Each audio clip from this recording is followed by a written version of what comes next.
53 days out of 180 instructional days daw po sa isang taon ang nawawala po sa ating mga estudyante. 1/4 na po yun ng kabuuan ng school days. Eto na, nasa linya po ngayon ang Executive Director ng EDCOM2, si Sir Carol Markey. Good morning po, Sir Carol. Ay, maganda at maulang na umaga po, DJ Chacha and Manong Ted at sa lahat ng nakikinig sa atin. Oo, morning. good morning, sir. Thank you for being on the show. Sir, siguro ito muna yung pag-usapan natin. Ang binabanggit nyo po, halos 53 days ang nawawala po sa 180 instructional days sa mga kabataan. Anong taon po ito, yung inilabas nyo pong report? Opo, 2023 yan to 2024. Klaruhin ko lang na yung datos na po na yan, kasama po dyan yung mga ibang local holidays, kasama yung ibang mga activities sa school na hindi related sa work, sa pag-aaral nila. Pero bulk talaga dyan ay typhoon or heat index related suspension. Oo, ano po ulit yung binanggit nyo? Dapat po ay, yung dulo? Opo, yung pinakamarami dyan, sa 53 days na yan, 32 days ay dahil sa school closures, dahil sa calamities, dahil sa bagyo, Oo. dahil sa heat index. Yung iba po dyan, mga local holidays, areas na may conflict, etc. Oo, at dahil nga po dito, ang inyo pong gustong mangyari, mas maging granular or localized daw po yung class suspension para lang mas maintindihan po ng mga magulang. Pag sinabi natin granular, in practical terms, ano po ibig sabihin nito? Kasi minsan po tayo, di ba, may mga panahon na nationwide yung suspension. Pero sa ibang probinsya, mas malala yung pag-ulan kumpara sa iba. Or nung panahon na yon, mainit nga talaga, pero yung heat naman iba-iba per area. So, kaysa blanket, suspension for all, pwedeng municipality level yung suspensions or minsan pa nga pwedeng school level suspension. Kasi minsan kahit maulan, may mga paaralan naman na mas ligtas, tapos yung ibang lugar talagang bahang-baha, kahit na walang suspension, kailangan mag-suspend. So, we're saying na dapat medyo mas may opportunity tayo to proceed or to stop classes when necessary, depending on the context of the school. Sa ngayon po kasi ang announcement, nanggagaling po yan sa mga mayors natin. Hindi po ba yan yung inaantabayanan din ng mga kapatid natin? Opo. Ano pong gusto nyo mangyari? Mas maliit na level pa sa school principal na mismo ng office ng mga public schools? Paano po? Minsan po ang DILG, di ba, nagsususpend din. Minsan ang governors nagsususpend din. So, yung sinasabi natin, mainam na po itong level ng mayor kasi talagang mas malapit na yan sa ground, sa katotohanan ng mga schools. Pero minsan, pwede din siguro na yung school meron ding discretion. Okay, oo. Kasi actually, ang pinakahuli dito, Director and Cha, yung Malacanang mismo nagsususpend, Yes, diba, oo. national. Opo, minsan, opo. Tapos sabi ni Director, minsan naman DILG. Yes. Minsan naman Mayor, governor. oo. Okay, and then governor, no, mismo at saka gobernador. Sinasabi niya specific nga sana, no? Mayor and school principals. O kaya yung talagang nando doon sa ground. So sir, Opo. kasi ngayon sa totoo lang din po, naguguluhan din po ang marami pati mga magulang yung pong panuntunan ng DepEd sa suspension. Kasi dati-rati po nung kapanahunan po namin, dati ho, signal number 1, 2, and 3, di ba? Basic lang po yun. Opo, tayo Opo. din. Opo, kami rin po. Okay. Pag signal number 2, alam mo nang suspended, di ba po? Opo. Kapag signal number 1, may pasok pa yung high school tsaka college Yes, Oo, opo, yes, sir. opo. Okay, sige. So ngayon po, medyo siguro sa climate change, komplikado. Kayo po sa EDCOM, paano po yan ilalathala sa mga issuance kaya? Paano kaya? Opo, yung sinasabi nga po namin, kasi hindi ba po nakita nyo nung nagsuspend tayo dahil sa heat index, talagang nangapa tayo kasi bago yun, ngayon lang nangyari. Nung mga estudyante po tayo, wala pong ganun. So ang sinasabi po namin, panahon na naamyendahan yung Executive Order 66 kasi noong 2012 pa po yun Hindi pa nare-review ulit. Ang nakalagay lang po doon, tulad po ng naaalala natin, yung mga signal numbers. Pero ngayon po, may red, di ba? Madami nag-a-alert po sa phones natin. Red, orange rainfall. Dapat, automatic na rin, depende sa level. Kasi dapat, ngayon pa lang, pag-aralan na natin kasama ng DOST, ng Pag-asa, ano ba talaga yung mahalagang level na dapat hindi na unsafe. Unsafe na yung pag-aaral, pagpasok ng physical, dapat mag-move na tayo to online learning or modular or talagang canceled ang classes. Ang sinasabi po namin, gumawa tayo ng malinaw na batayan, may automatic suspension pag anong level ng rainfall. Pag red ba? Pag heat index ba ay 42 degrees, dapat ba automatic canceled na? Linawin na po natin yun kasi patuloy na nangyayari naman at sa loob ng isang school year, paulit-ulit na confused lahat ng magulang, hindi sigurado talaga.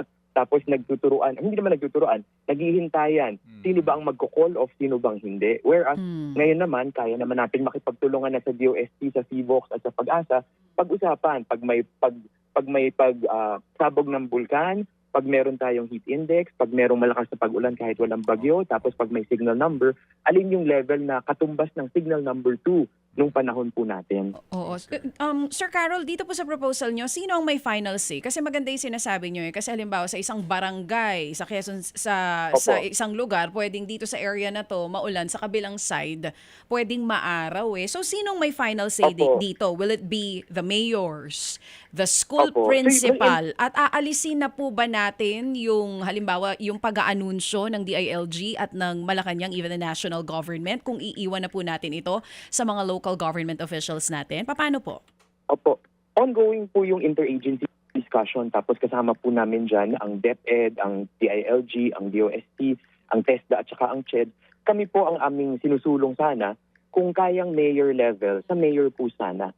Pero kung may ability din sana for schools, as long as they can justify na safe naman yung mga mag-aaral nila at kaya nilang siguruhin yung kaligtasan ng mga estudyante at ng mga guro. Oo. Kaya lang if we leave it to the school principals, kailangan super proactive ang mga school principals natin yan in, 'di ba? In talagang monitoring yung weather update natin or weather system po natin. Yes po, pero ang sinasabi po namin, syempre yung default pa rin natin is mayor level. Pero ang sinasabi din natin, pag nag-suspend po sana si mayor, ang basehan nito ay talagang scientific evidence, may guidance talaga from Pag-asa, from the correct government agency, tapos may consultations with the schools. Kasi minsan nagugulat din yung mga schools na biglang suspended, hindi nila alam. So dapat mas malino yung coordination mechanisms po natin. Tapos ang sinasabi din po namin, dapat meron tayong timed. Kasi alam niyo po minsan ang hirap kung nangangapa din yung mga magulang, may pasok ba, wala. Dapat po malinaw. Pag alas 4 ng umaga, dapat alam na kung suspended yung morning class. 10 p.m. the night before kung suspended yung whole day. Para po alam nating lahat kailan ba tayo mag-aantay. Pag lumagpas na ng oras na dyan, ang assumption natin meron na.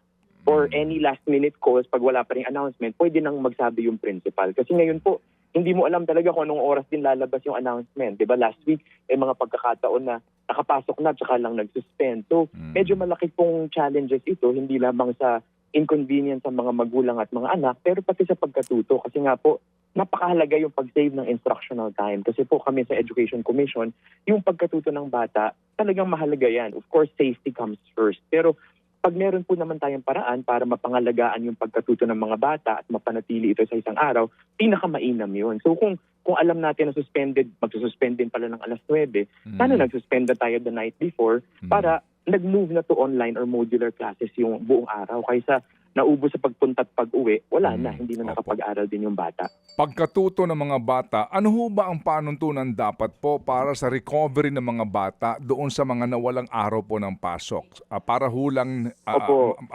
hindi sila mawalan kasi may mga ano yan, di ba? May mga assessment na nangyayari. Go ahead po, Director.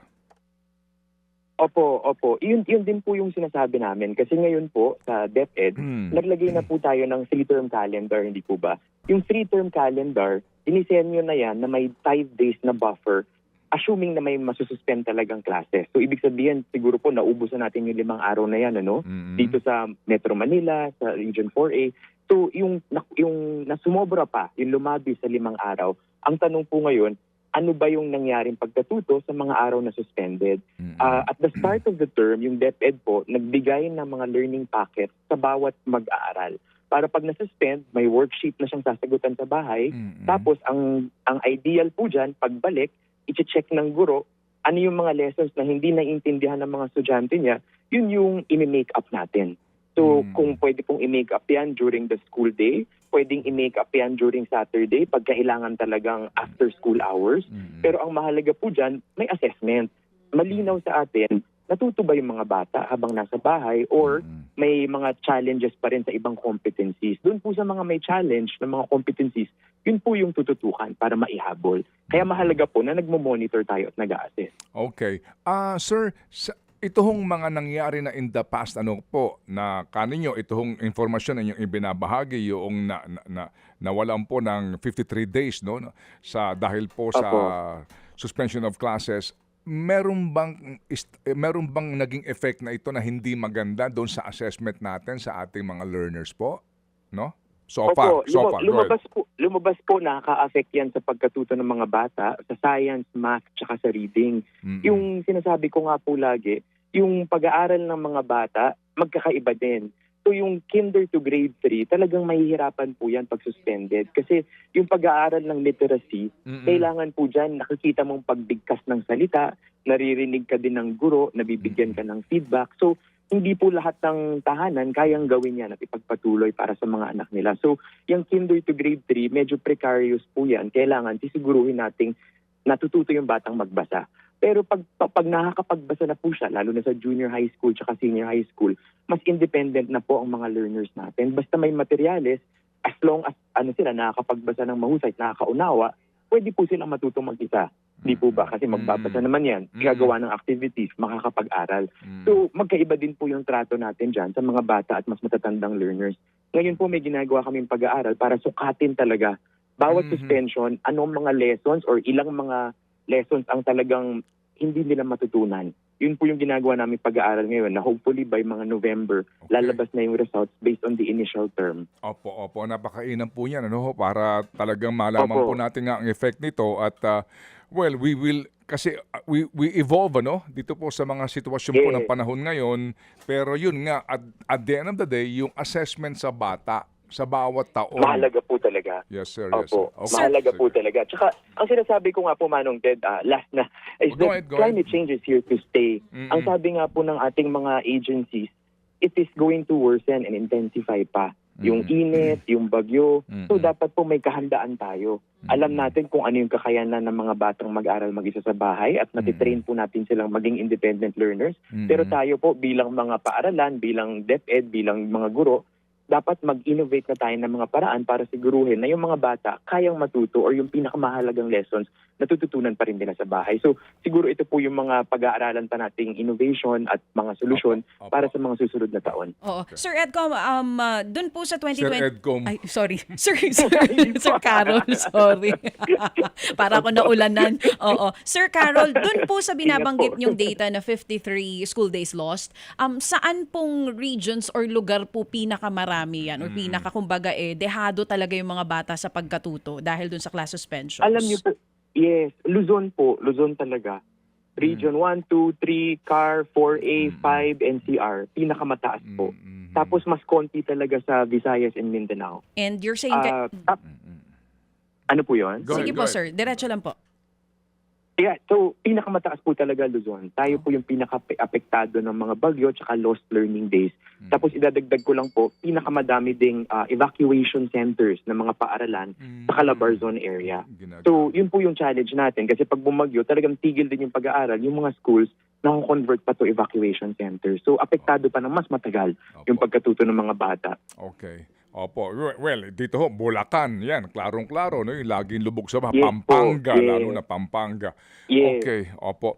O sige, so sir, kami po ay tatawag na sa DepEd para pagtulungan po natin ito pag-usapan kasi nga po napaka-importante po ng isyong ito. Definitely po dito sa isyong ito. Opo, dapat merong kumbaga ang gobyerno mismo seryosohin ito, one government approach po to address this problem po sa class suspension. Salamat po, sir. Definitely, kailangan po. Thank you, sir. Thank you po sa lahat. Salamat na marami.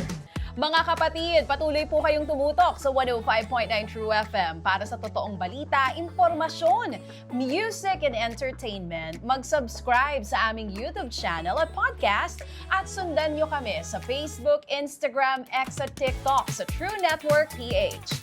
Bisitahin din po ang aming official website, truefm.ph. At panoorin din kami sa True TV Signal, Channel 19. Kami po ang 105.9 True FM. Laging true sa'yo, kapatid. Ito tayo sa totoo, tunay at tapat.